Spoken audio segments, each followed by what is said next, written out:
అమ్మా తెలిసిన ఫ్రెండ్స్ అందరికీ ఫోన్ చేశాను, అందరూ తెలియదని చెప్తున్నారు. మరి ఏమైనట్టు? ఏమైంది? బయట ఏమైనా ఉందా? వీధిలో అందరింటికి వెళ్ళాను, ఎవరింట్లోనూ లేదు. ఈ మధ్య పిల్లల్ని కిడ్నాప్ చేసేవాళ్ళు ఎక్కువైపోయారు. అలా ఎవరైనా కిడ్నాప్ చేశారేమో. స్కూల్ దగ్గర నుంచి మిస్ అయి ఉంటే అలా అనుకోవచ్చు. ఇంట్లో ఉన్న పిల్లని ఎవరు కిడ్నాప్ చేస్తారు? పైగా అలాంటి దుండగులు మన ఇంటికి ఎవరూ వచ్చినట్టు అలికిడి కూడా లేదు. ఇంకా ఆలస్యం చేయకుండా పోలీస్ కంప్లైంట్ ఇవ్వటం మంచిదనిపిస్తుందిరా.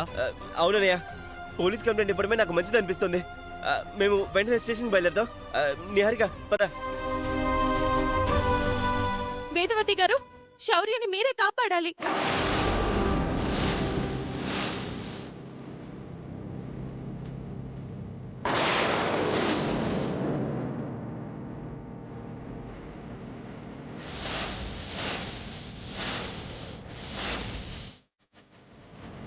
నువ్వు ఇక్కడికి ఎలా వచ్చావు కోమలి?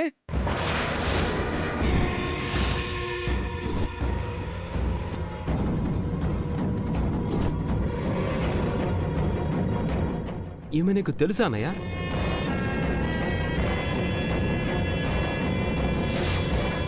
నిజాలన్నీ బయటపడేలా ఉన్నాయి. చెప్పన్నయ్యా.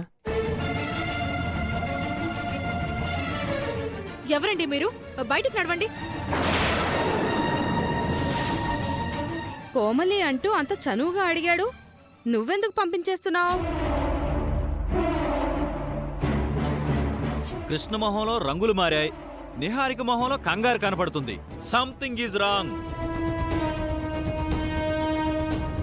రేయ్, అడుగుతుంటే సమాధానం చెప్పవేంటి? ఎందుకు కంగారు పడుతున్నావు? అసలు ఈమె ఎవరు? అసలు శౌర్యాన్ని కాపాడమని ఈమె ఎందుకు వచ్చింది? శౌర్యకి ఈ అమ్మాయికి ఏంటి సంబంధం? అసలు ఏం జరుగుతుందిరా ఇక్కడ? చెప్పరా. నాన్న అది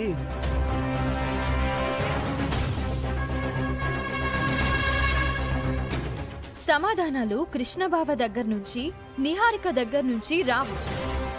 ఇంత దూరం వచ్చిన తర్వాత నువ్వు నిజం దాయొద్దు. దానివల్ల నష్టపోయేది నువ్వే.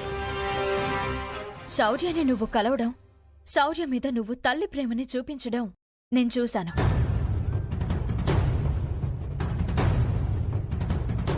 తర్వాత నీ గురించి అంతా ఎంక్వైరీ చేశాను. నీకు కృష్ణబావకి సంబంధించి నిజాలన్నీ తెలుసుకున్నాను.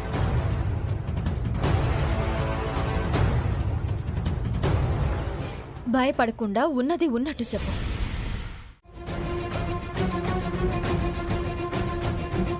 కోమలి, నువ్వింకేం మాట్లాడుకో. నీ వల్ల నాకు ఒరిగిందేమీ లేదు. నా జీవితం నాశనం కావడం తప్ప.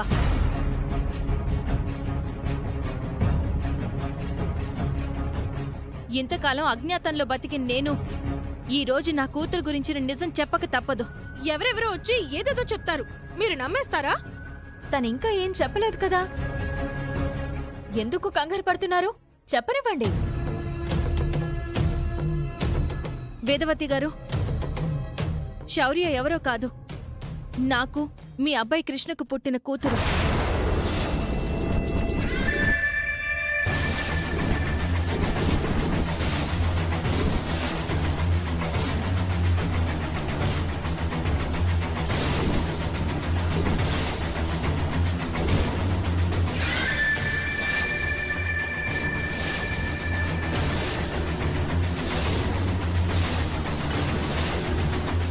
కృష్ణకి నాకు ఎప్పటినుంచో పరిచయం ఉంది. నాతో చెప్పకుండా ఈ నిహారికను పెళ్లి చేసుకున్నాడు.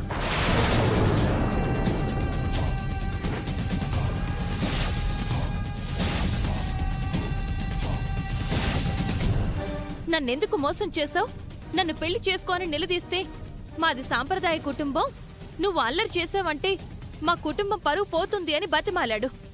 మీ ఇంట్లోకి రానివ్వకుండా ఉంపుడు గత్తెలా ఉంచేశాడు.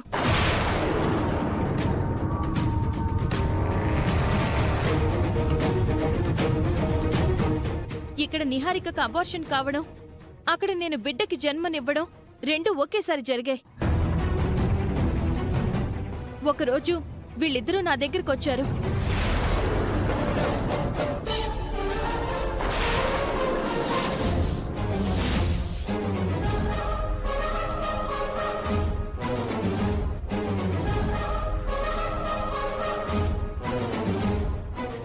దగ్గరికి తీసుకొచ్చి సరోగసి పద్ధతి ద్వారా బిడ్డని కన్నామని మీకు చెప్పారు.